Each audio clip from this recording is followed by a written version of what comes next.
remember that day on the bus like it was yesterday, tears streaming down my wrinkled cheeks as I made my way to the hospital where my son lay unconscious. My heart felt like it was being squeezed in a vice, every bump in the road a reminder of the fragility of life. I was startled when a young person tapped my shoulder, jolting me from my grief-stricken reverie. In that moment, I closed my eyes and tried to conjure up the image of Robert as a little boy, playing carefree in our backyard. It was before time and responsibility had etched worry lines into his youthful face, before our relationship became a battlefield of expectations and disappointments. I heard my own voice echoing in my memory, chiding him, "Robert, why aren't you studying more?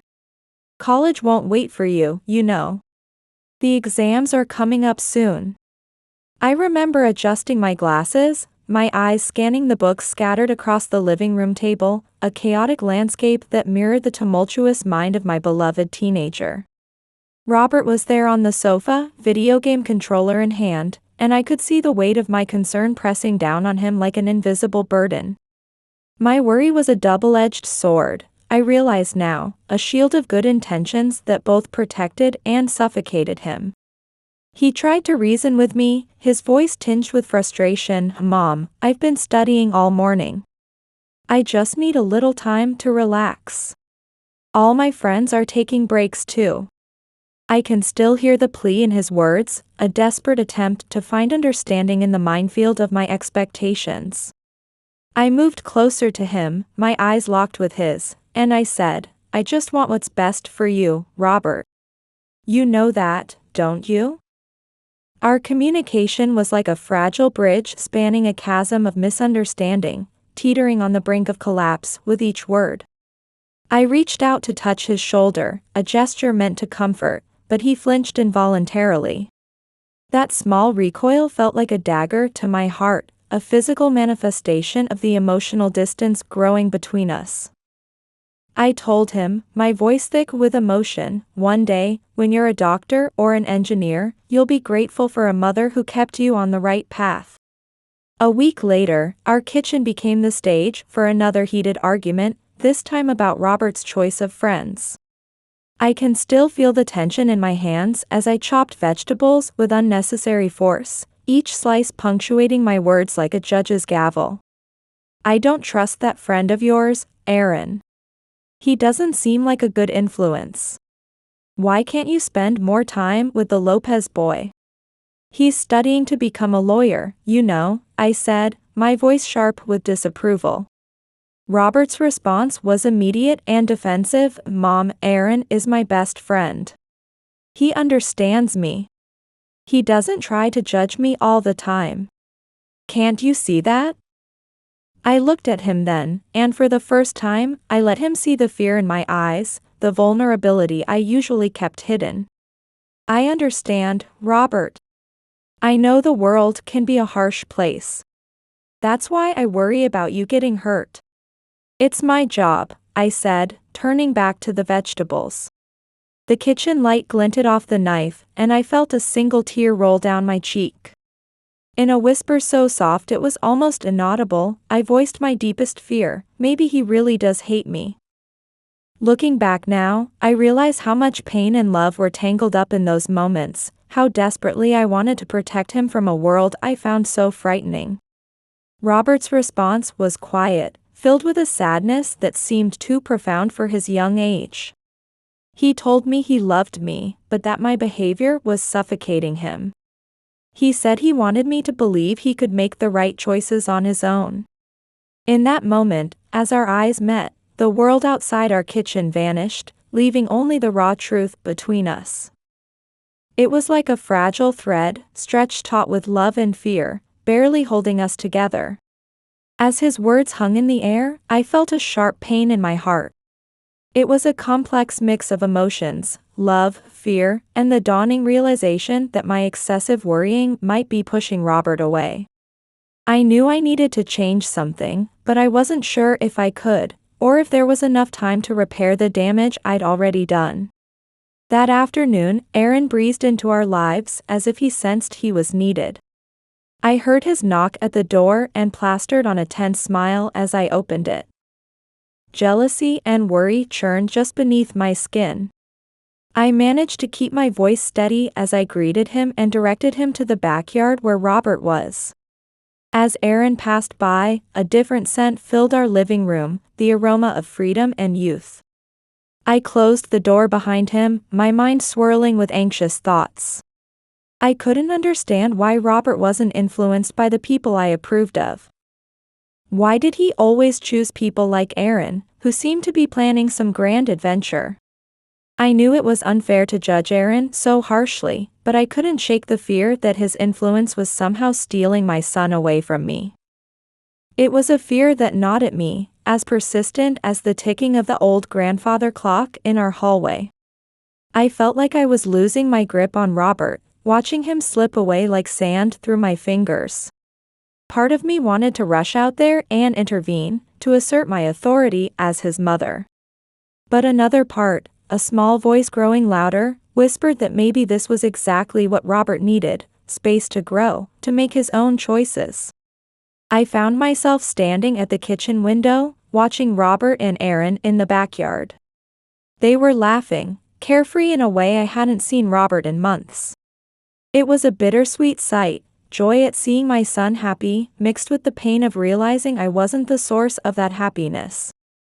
I thought back to my own youth, the friendships that had shaped me, the adventures that had seemed so important at the time. Had my parents felt this way too? This mixture of fear and hope, of wanting to protect, but needing to let go? I realized then that this wasn't just about Robert and Aaron, or even about me. It was about the universal struggle of parenthood, the delicate balance between nurturing and suffocating, between guidance and control. As I watched them, I made a silent promise to myself and to Robert. I would try to change, to loosen my grip, to trust in the young man I'd raised. It wouldn't be easy, years of habit and fear don't disappear overnight. But for the sake of my relationship with my son, I had to try. I had to believe that the love between us was strong enough to weather this storm of change. And maybe, just maybe, by letting go a little, I might find a way to hold on to what really mattered. "I'm glad you came," Robert said, giving Aaron's shoulder a friendly pat. "Being cooped up here was driving me crazy." Aaron's eyes sparkled with a hint of conspiracy as he replied, "I thought as much, buddy. And I might have just the thing to break you out of this rut. Remember that tech company I was telling you about? They're opening a new office in another city. Word is, they're on the hunt for young talent. You were the first person who came to mind." Robert leaned forward, his interest already piqued. "Really? That sounds amazing. I need something new in my life, something that'll challenge me," he said eagerly.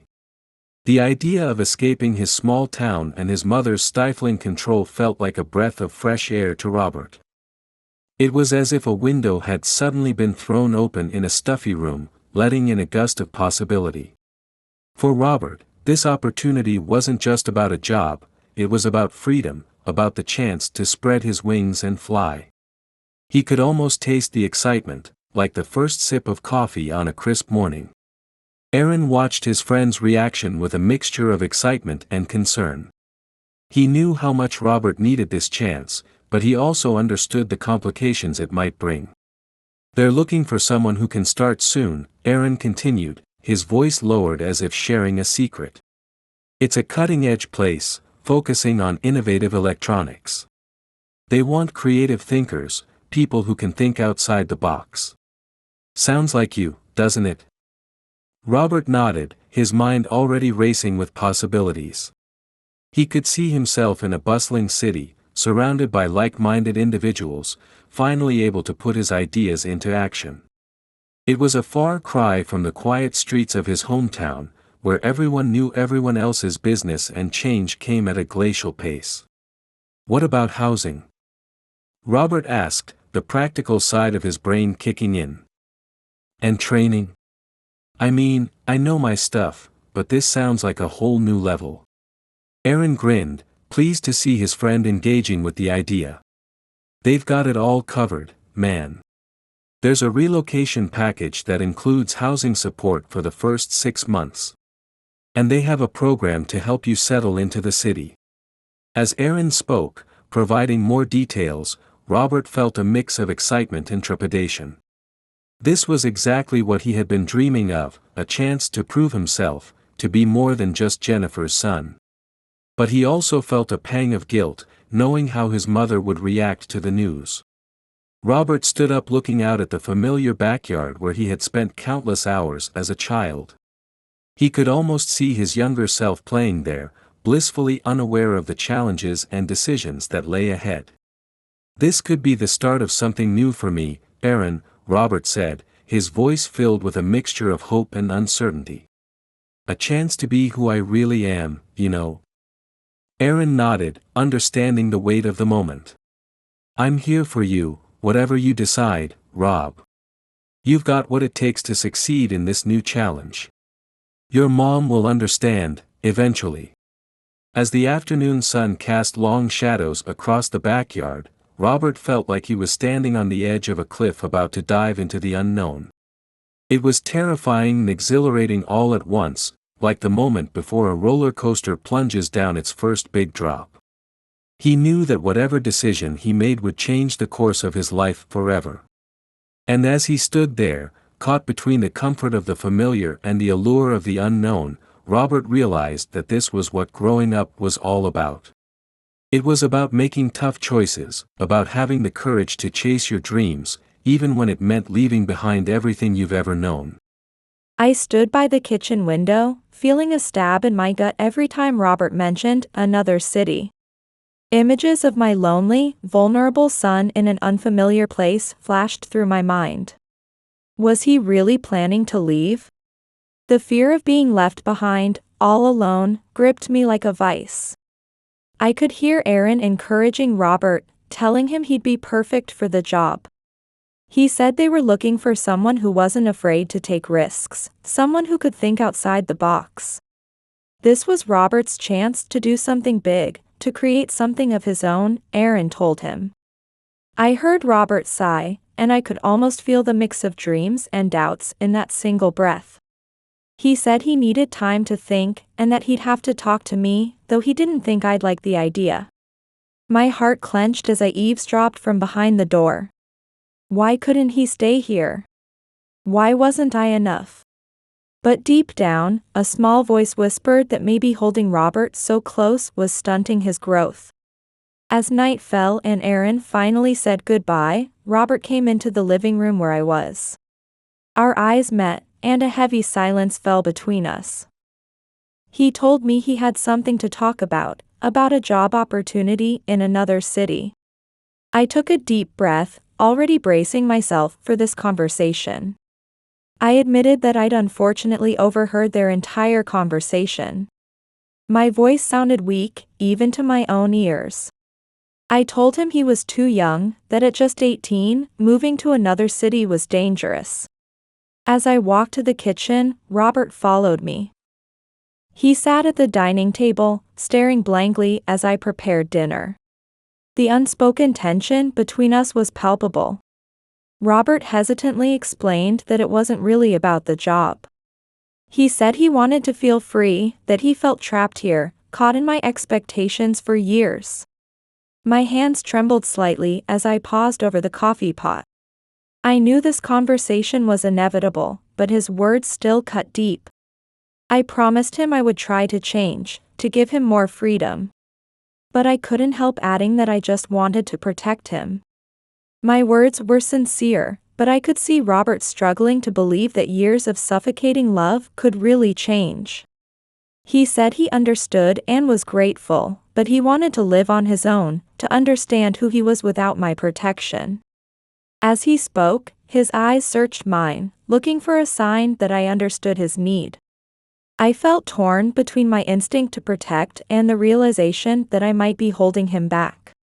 It was like watching a bird I'd raised trying to fly for the first time, terrifying, but necessary. I remembered my own mother's tight grip on me, how I'd yearned for freedom at Robert's age. Had I become the very thing I'd once resented? The kitchen suddenly felt too small, the walls closing in on us. I wanted to reach out and hold him, to keep him safe in my arms like when he was a child. But I knew that wasn't what he needed now. He needed wings, not walls. As I looked at my son, no longer a child but not quite a man, I felt a surge of pride mixed with fear. I had raised him to be strong and independent, and now he was ready to test those wings. But letting go was the hardest thing I'd ever had to do. It felt like I was standing on the edge of a cliff, about to take a leap of faith. Could I trust that the love I'd poured into him for 18 years would be enough to guide him? Could I believe that by loosening my grip, I might actually hold on to him in a deeper way? As I stirred the pot on the stove, I realized that this moment wasn't just about Robert growing up. The kind who could love from a distance, who could trust in the foundation she'd laid. I took a deep breath, feeling the weight of this pivotal moment. Whatever I said next would shape our relationship for years to come. I prayed for the strength to do what was right, not what was easy. To love Robert enough to let him go, even if every fiber of my being wanted to hold on tight. The next day, it seemed as if my promise to change had already been forgotten. I found myself rummaging through Robert's backpack, ostensibly tidying up, but in reality, I was snooping. It was an old habit, born from fear that if I didn't control everything, something terrible might happen.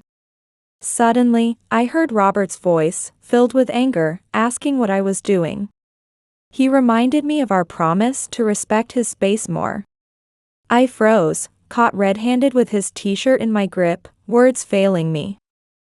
This deep-rooted habit, despite my best intentions, wasn't something I could shed overnight. I tried to explain that I was just trying to help, but Robert cut me off. He said that was the problem, I never considered how my actions affected him or how they made him feel. He reminded me of my promise to give him more freedom and space. His words hit me like a physical blow.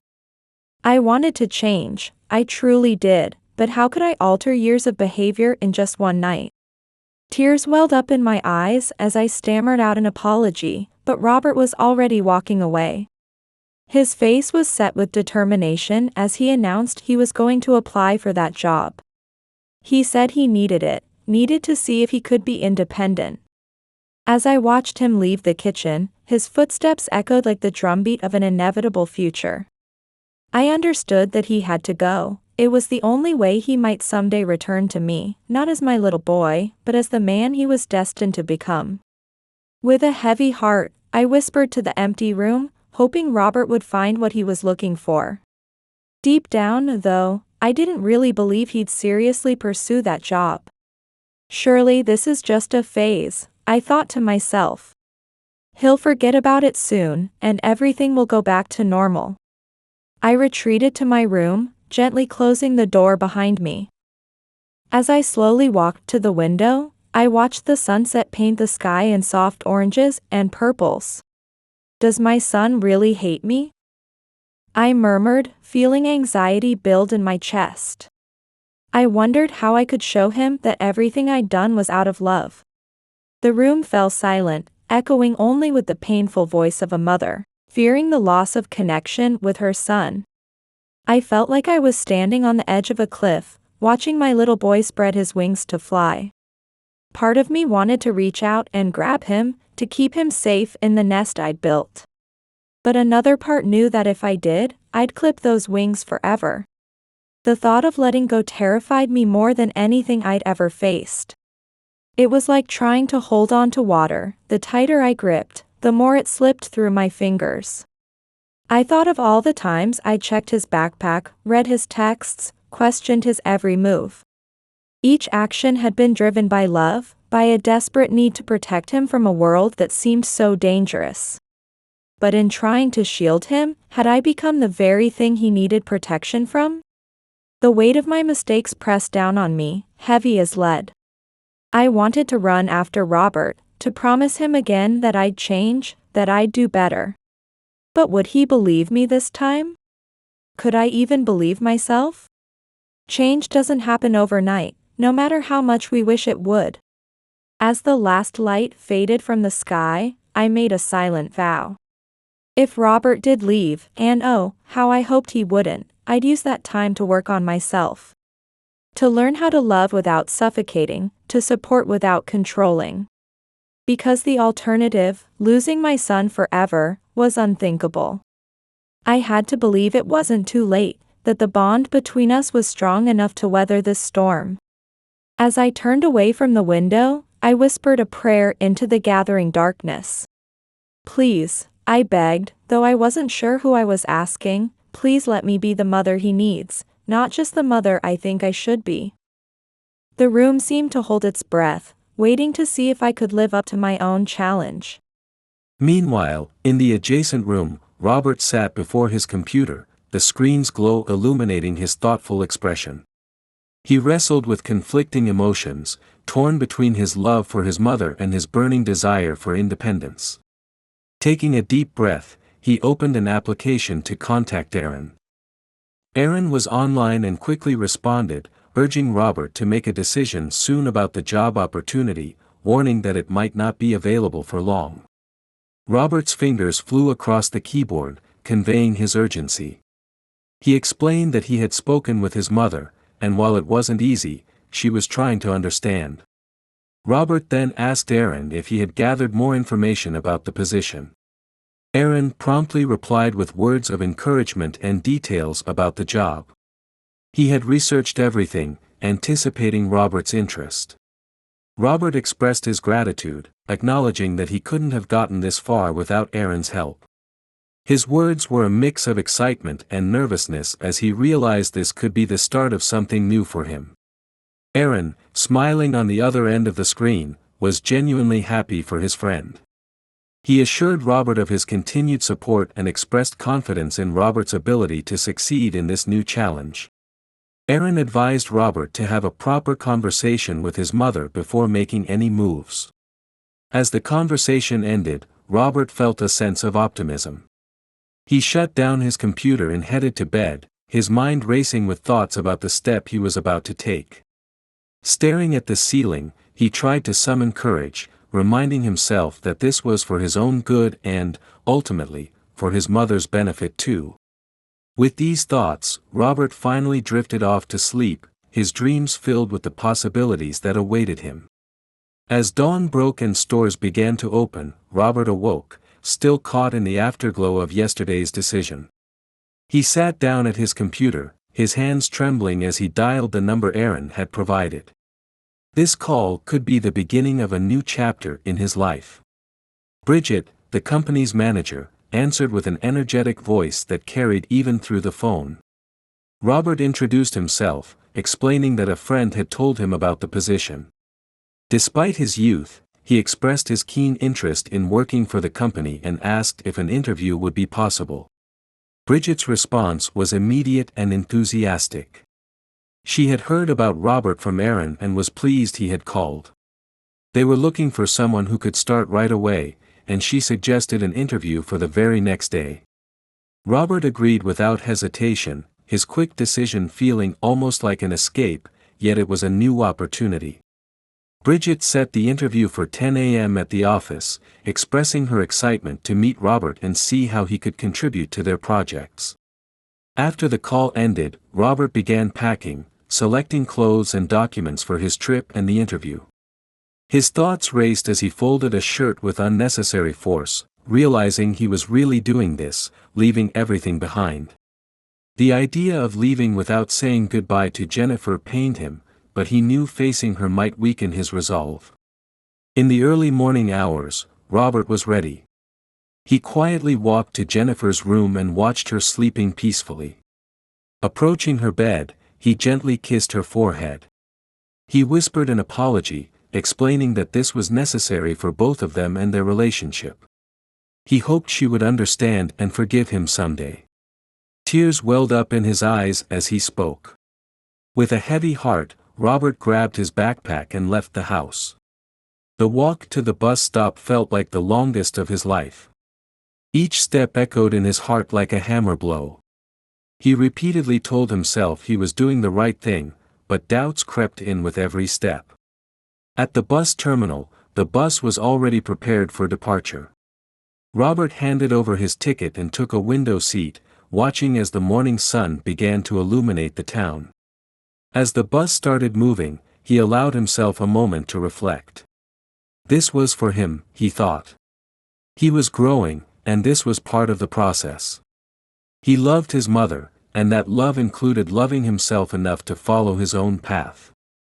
As the bus carried him towards his future, Robert felt tears flowing freely down his cheeks.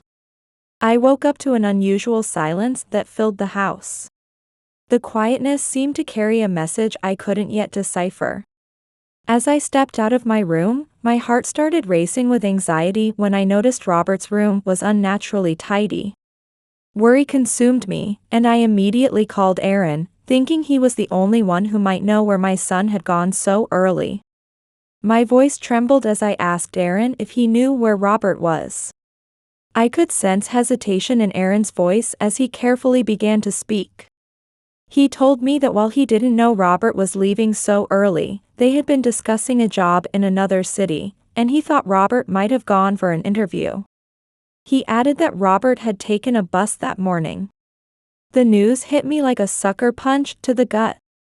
I couldn't speak and hung up the phone mid-sentence, feeling betrayed and abandoned.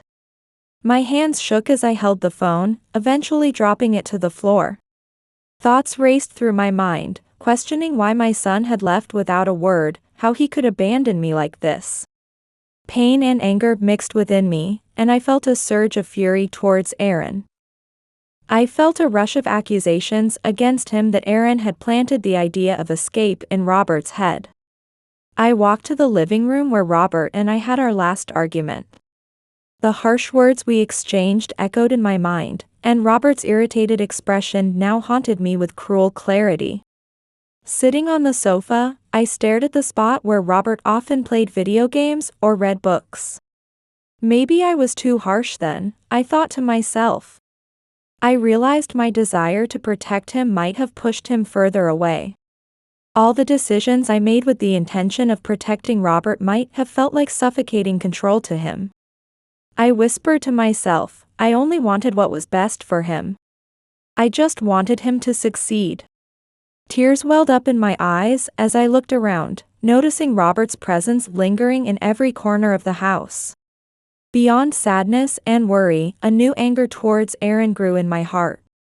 I bitterly thought, he was the start of all this.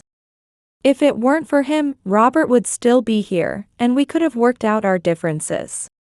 Deep down, I knew I might be trying to deflect my own responsibility by blaming Aaron, but that anger was my only solace against feeling powerless. As emotions surged in my chest, I decided I needed to do something. I couldn't just sit and wait for the phone to ring, even with Robert far away. I stood up, wiping my tears, and made a resolution, I'm going to fix this. I'll prove I can be the mother Robert needs. I decided to start by understanding my son and respecting his space and choices. It was something I had tried and failed at before, but this time, I felt truly committed. The pain of his absence was like a physical ache, reminding me of when he was a baby, and I'd check on him constantly, fearing the worst. Now, the crib was empty, and my baby had flown the nest without so much as a goodbye. I felt like I was standing on the edge of a cliff, teetering between the familiar past and an uncertain future. But I knew I had to take that leap, to evolve as a mother, even if every instinct screamed at me to cling to the way things were. This wasn't just about Robert growing up, it was about me growing too. I had to learn to love from a distance, to trust in the foundation I'd laid all these years. As I looked at the family photos on the wall, I made a silent vow to become the mother who could support without suffocating, guide without controlling.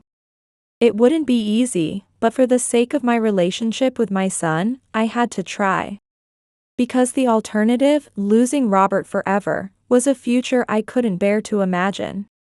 As the bus rolled down the highway, the morning sun began to slowly illuminate the landscape. Robert gazed out the window, lost in thought. Suddenly, His phone rang. It was Aaron calling. Robert took a deep breath to calm his nerves before answering. Aaron's voice was filled with concern as he asked Robert why he hadn't mentioned leaving today for the company interview. Robert's voice trembled slightly as he explained that he was on the bus, heading to the job interview. He added that he felt like he was moving towards freedom, finally becoming an adult. Aaron sighed, informing Robert that he had spoken with his mother after his departure. He told Robert that his mother was quite shocked and might be angry, possibly even at Aaron for introducing the job opportunity. Robert felt a pang of guilt in his chest. He apologized to Aaron, explaining that he hadn't wanted to leave like this, but the change was necessary. Robert promised to return as soon as possible to talk with both his mother and Aaron. Aaron tried to be understanding, acknowledging Robert's need for this job. However, he urged Robert not to prolong things, reminding him that his mother needed him too. Aaron understood Robert's feelings of being constrained by Jennifer, but emphasized that she was still his mother.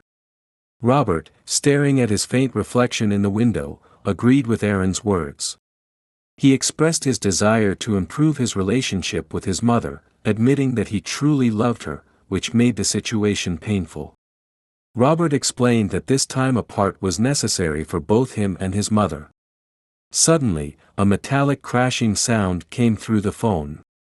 Aaron asked if Robert had heard the noise, but before Robert could respond, another impact drowned out Aaron's voice, and the call abruptly disconnected. Aaron immediately tried to call back, but couldn't connect. The screen displayed an irritating, "call failed" message. Aaron's heart began to race, and his hands started to shake as he feared something terrible might have happened. While he understood that Robert was heading towards a new beginning, Aaron's primary concern now was confirming his friend's safety. Feeling isolated by the sudden loss of communication, Aaron resolved to go search for Robert himself if the situation wasn't resolved quickly. The uncertainty of Robert's fate hung heavy in the air, a stark reminder of how quickly life can change course. I never knew our home could feel so empty and quiet. As I moved from room to room, going through the motions of my daily chores, my mind was elsewhere. While dusting the shelves, my eyes kept catching on photos of Robert as a child, his face beaming with laughter, and each time, my heart ached anew. Was I too hard on him? I asked myself over and over, the question echoing in the silence of the house. As I replayed every argument, every tense moment, I whispered, I just wanted to protect him, feeling tears well up in my eyes. The loneliness and quiet of the house seemed to amplify my sense of isolation and regret. It was like being trapped in a snow globe of memories, unable to shake free. Suddenly, the phone rang, shattering the stillness. My heart leaped into my throat as I rushed to answer it, hoping against hope that it was Robert, telling me where he was and what he was doing. But the voice on the other end was formal and cold, belonging to the receptionist at the city's central hospital. My world tilted on its axis as she informed me that Robert's bus had been in an accident with a tour vehicle, and he was now hospitalized. I felt dizzy, like the floor was falling away beneath me, and I had to sit down to keep from collapsing. With a voice that sounded distant and shaky even to my own ears, I asked if he was all right and what his condition was. I begged for the hospital's location, saying I'd come right away. The voice explained that Robert was stable for now, but they were still running tests. They advised me to come as soon as possible, promising to send the hospital's location via message.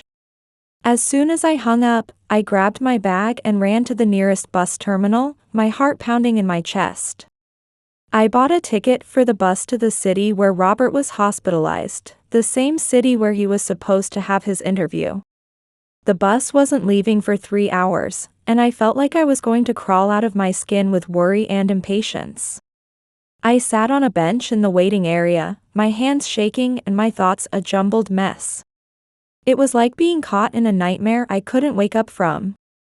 Just hours ago, I was angry at Robert for leaving, and now I'd give anything just to see him safe. The irony wasn't lost on me. He'd left to find his freedom, and now he was trapped in a hospital bed. As I sat there, surrounded by strangers going about their day, I felt more alone than I ever had in my life.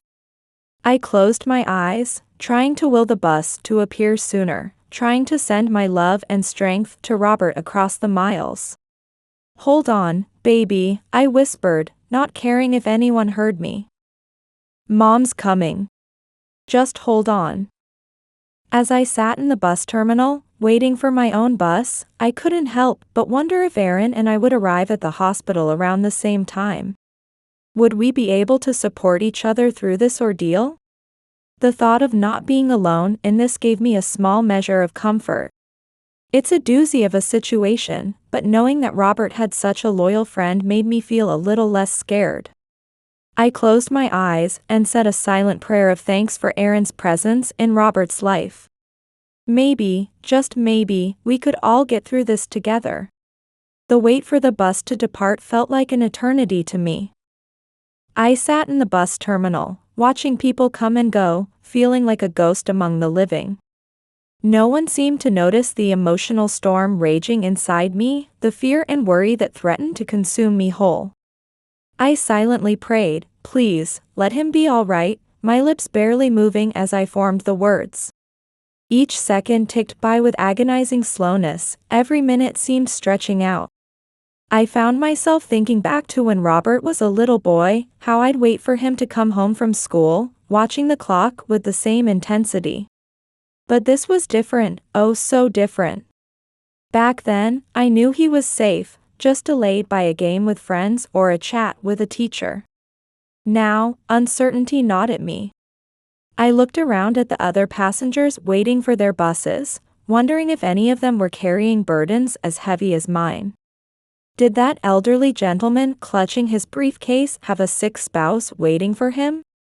Was that young woman with red-rimmed eyes running towards or away from something? In that moment, I felt a connection to every parent who had ever worried about their child, a universal bond of love and fear. I closed my eyes, trying to will the hands of the clock to move faster. Come on," I muttered under my breath, earning a curious glance from the lady sitting next to me. I gave her a weak smile, the kind we reserve for strangers when we don't want to explain our pain. She nodded sympathetically, as if she understood without words the weight I was carrying. As the minutes crawled by, I made a silent vow to myself and to Robert. When he pulled through this, I'd be better. I'd listen more, judge less, love without suffocating. I'd be the mother he needed, not just the mother I thought I should be. The thought gave me strength, a tiny flame of hope in the darkness of my fear. I later found out that Aaron had been preparing for the trip during those hours before departure. I can only imagine he must have been frantically checking and rechecking his belongings. Knowing what I know now about Aaron, I bet his mind was solely focused on getting to the hospital as quickly as possible to support Robert and, surprisingly, even me. It's funny how life works sometimes. Here I was, initially angry at Aaron for encouraging Robert to leave, and yet he was rushing to be there for both of us. Back in my day, we didn't have all these fancy ways to prepare for emergencies, but I'm sure Aaron managed just fine. I didn't know it then, but Aaron's presence would turn out to be a blessing in disguise. It's a doozy of a situation, but I'm grateful now that Robert had such a loyal friend. Looking back, I realize we were all in this together, whether we knew it or not at the time. When the bus finally arrived, I practically leapt aboard, finding my seat by the window. I stared out at the passing landscape, but truthfully, I didn't see a thing. My mind was a whirlwind of worry about Robert's condition, replaying our last argument over and over like a broken record. The emotional chasm between us now seemed wider than any physical distance ever could be. I should have been gentler with him, I thought, guilt spreading through my chest like wildfire. If anything happened to him, I'd never forgive myself for those harsh words being our last exchange. My imagination ran wild with scenarios of what Robert might be going through right that very moment. "Please be okay, son," I silently pleaded. I'd give anything to turn back time and do it all over. I thought back to all the times I'd traveled for work or pleasure, never imagining I'd one day be on a bus ride like this, racing towards an uncertain future. The irony wasn't lost on me. Here I was, following Robert when all I'd wanted was for him to stay. I closed my eyes, trying to will the bus to move faster, as if my desperation could somehow add speed to our journey. "Hold on, Robert," I whispered, not caring if the person next to me heard. "Mom's coming." I later found out that Aaron had nearly missed the bus, jumping on at the last moment. I can only imagine his frantic search for a seat, and the jolt he must have felt when he spotted me staring out the window. Bless his heart, I bet he was torn between wanting to approach me and keeping his distance. I learned afterwards that he'd settled in the back of the bus, trying his best to stay out of my sight. As we rolled down that monotonous highway, I was lost in my own world of worry. Little did I know, Aaron was watching me in the window's reflection, probably noticing how distraught and concerned I looked. It's funny how life throws you together with people in the strangest circumstances. Here we were, two people connected by Robert, both drowning in our own sea of anxiety as the miles ticked by. Aaron said he was conflicted about whether he should talk to me or not. He thought I should know how Robert really felt, but wasn't sure if I'd want to see him. It's a doozy of a situation, isn't it? Back in my day, we didn't have these complicated relationships with our children's friends. But times change, and here we were, stuck on this bus together, both worried sick about Robert.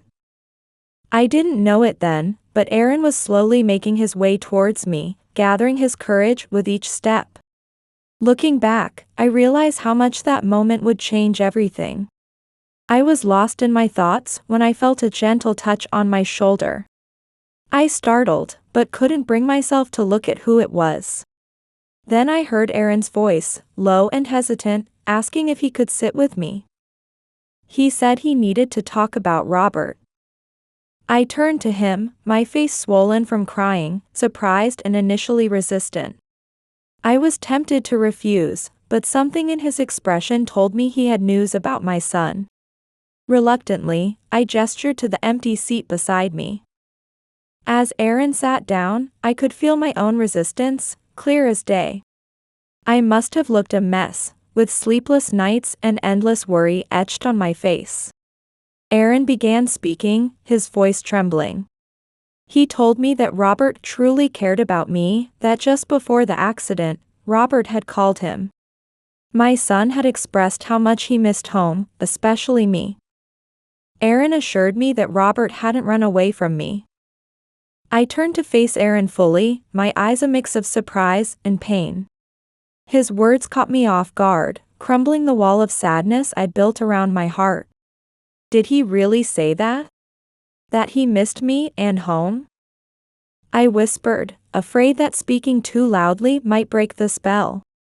A faint smile began to form on my face. Aaron nodded, carefully choosing his words. He explained that Robert had been planning to visit me, to mend our relationship. My son had desperately wanted me to understand his actions and was working hard to become someone I could be proud of. Aaron's words resonated deeply within me, healing me in ways I hadn't expected. Tears welled up in my eyes again, but this time they were a mixture of pain and relief. I didn't know, I confessed, my voice thick with emotion. I thought he resented me, that he hated me. Aaron placed his hand on my shoulder, comforting me. He assured me that Robert loved me, but just couldn't express it well. For the rest of the journey, we shared memories of Robert.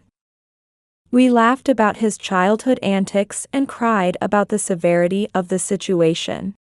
The trip should have felt long, but sharing our grief and hope made the time fly by. It reminded me of those long car rides when Robert was little, how time seemed to stretch and contract all at once. I found myself grateful for Aaron's presence, for this unexpected connection in the midst of my worry.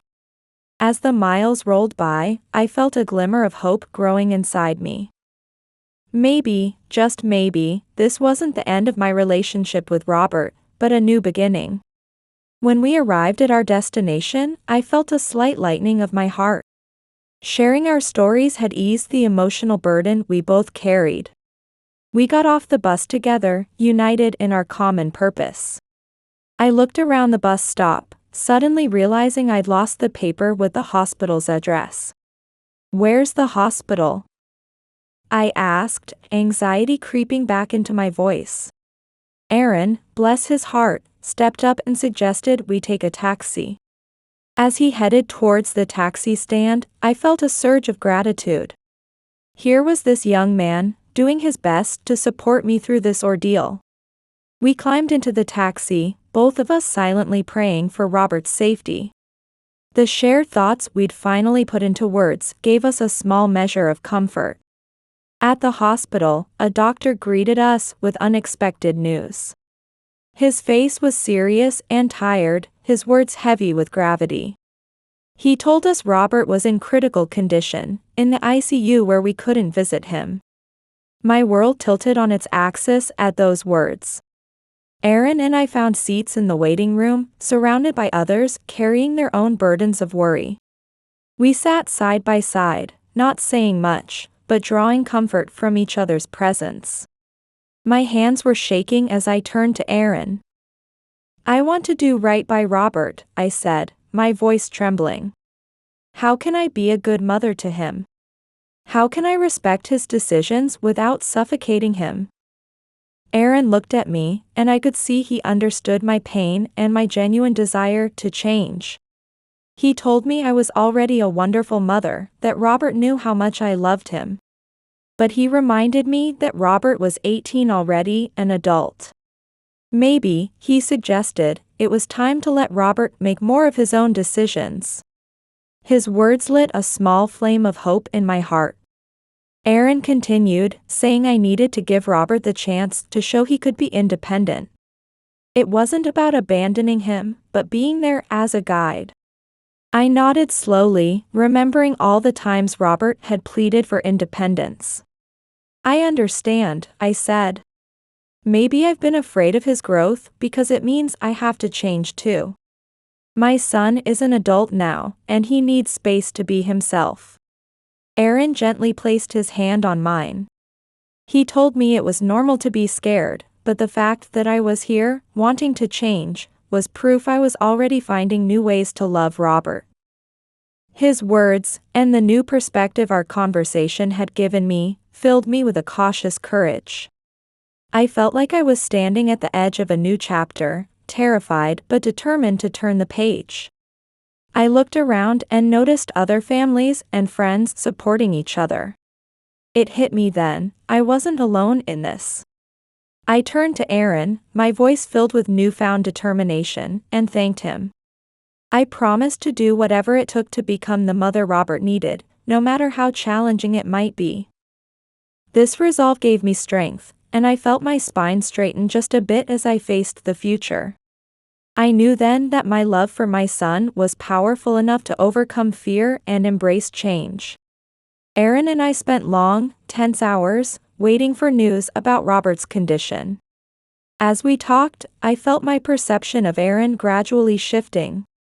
The resentment and doubt I'd harbored towards him before were transforming into an understanding that he genuinely cared for Robert.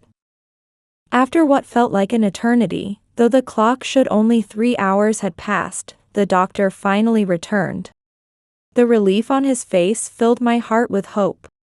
He told us, with a cautious smile, that Robert had regained consciousness and was no longer in critical condition.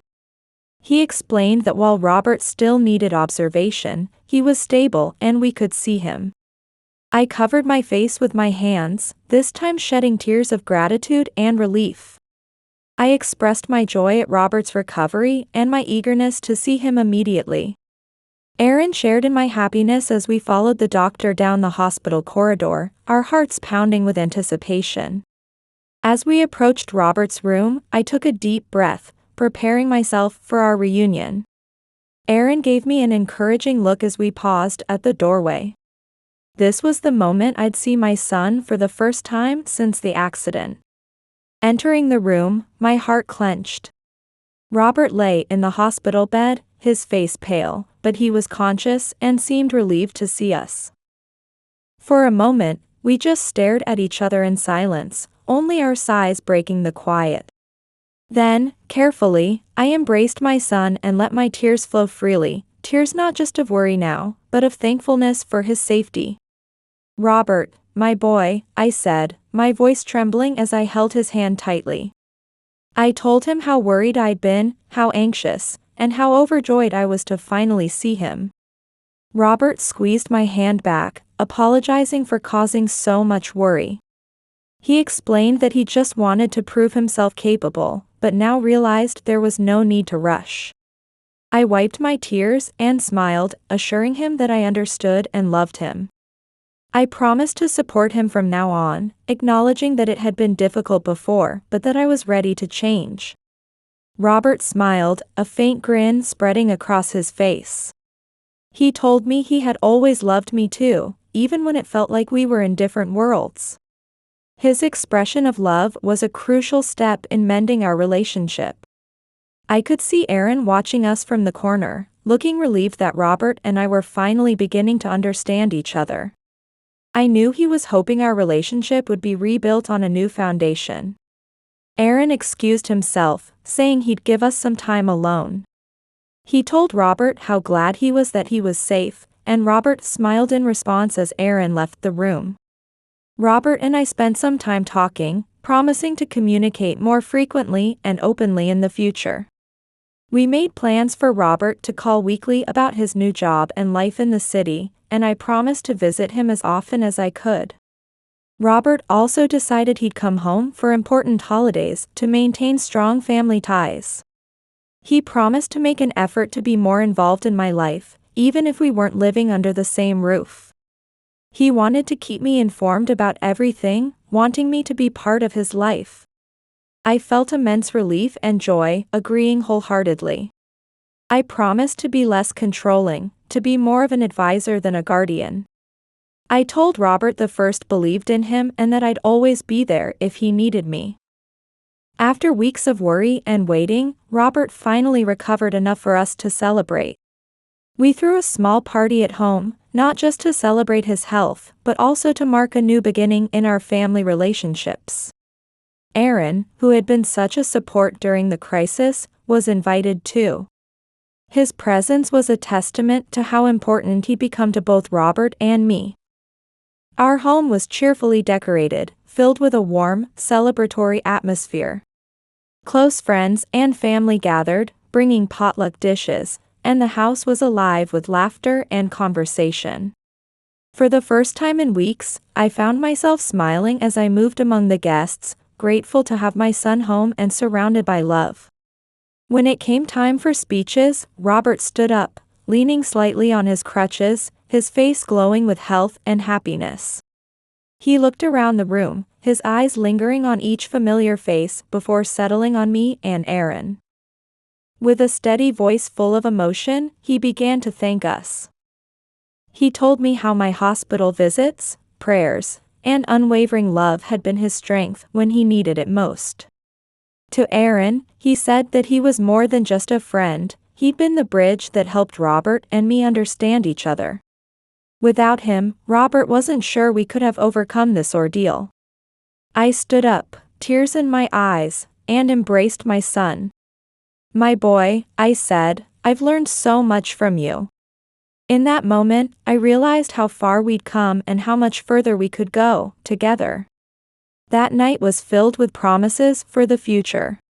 We talked excitedly about short trips we wanted to take together and new hobbies Robert wanted to start now that he was recovered. It reminded me of the days when Robert was little, and we'd plan our weekends with such enthusiasm. A few years after the accident, Robert, Aaron, and I had established a new normal, built on our strengthened bonds. Robert had become a successful professional at an innovative tech company in the big city, but he never forgot to cherish his connections with me and Aaron. We had become more than family, we were pillars supporting each other. I remember one monthly dinner at Robert's apartment like it was yesterday. The aroma of homemade food filled the air, and laughter echoed through his stylish yet simple room. It was like a scene from one of those heartwarming movies we used to watch together. Robert passed me the tomato sauce, saying he couldn't have achieved anything without Aaron and me. I smiled, my eyes shining with pride and a touch of nostalgia. I told him I'd always believed he would do great things, and seeing him happy and living his dreams was all I'd ever wanted. As I helped myself to more pasta, I looked at Aaron, who had become such an integral part of our lives. I added that we both owed Aaron a debt of gratitude. Aaron, who had been contentedly watching our exchange, grinned and nodded.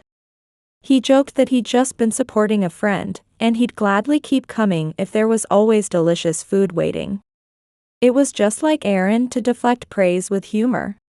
Robert agreed but emphasized how Aaron had always been there, in good times and bad. He said it meant more than Aaron could imagine and credited Aaron with helping him get his current job. The conversation shifted to future plans, and Robert shared ideas for new projects. He expressed his desire to make a positive impact on society and make his efforts truly worthwhile. I listened intently to my son's aspirations, always interested in his dreams and goals. I told him how proud I was of him, always moving forward with hope and determination. As the night wore on, we shared stories and jokes, reaffirming the bond that had never broken despite our trials. These dinners has become a celebration of our unity and resilience. Our lives, Robert's, Aaron's, and mine, are now filled with love and mutual support. The time we spent together was a testament to how far we'd come and how we continue moving forward together. We were, and always would be, a chosen family, moving forward as one. Looking back, I realize how much we'd grown, not just as individuals, but as a family. The journey hasn't been easy, but it has been worth every step. And so, we've reached the end of another heartwarming tale. If you enjoyed this story, we'd be mighty obliged if you could give us a thumbs up and subscribe to our channel. Your support is what keeps us going, folks, allowing us to bring you these touching stories day after day. Now, don't you go anywhere just yet. There's another video coming up on your screen that you won't want to miss. We appreciate you taking the time to listen, and we hope you'll join us again for our next moving story. Until then, take care and God bless.